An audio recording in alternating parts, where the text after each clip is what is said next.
Hi everyone, this is Tony from Triminator, and today we're going to be removing the shear band in the Triminator Mini. First, we'll verify that the motor is turned off and the power cords have been unplugged. Next, we'll position the machine in the horizontal position and release tension on the shear band. To release the tension, turn the adjustment knob clockwise slightly to release the ratchet.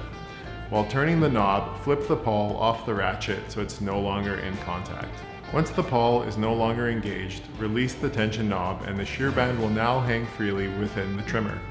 Okay, now that that's done, it's time to remove the drum. Rotate the machine into the vertical position. Turn the drum a quarter turn until the drum slots align with the pins in the drive hub.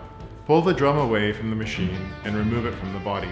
If the drum does not come out easily, check that the shear band has been released as described earlier.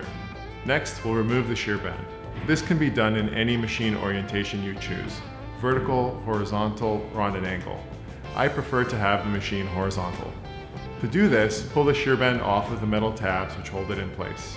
I like to start with strapped shear band hanger because it is easier to access initially. To start, begin at one end and pull the band away from the opposing end until the slot in the band has cleared the first tab. Then, maintaining tension on the band, repeat this motion until the slots in the band have cleared all the tabs. Over time, you can do this in a single continuous motion. This can be difficult at first, but it becomes easier. Once you've removed one side, move to the other side to complete the process. Thanks for watching. If you have questions about the Triminator Mini, please visit thetriminator.com.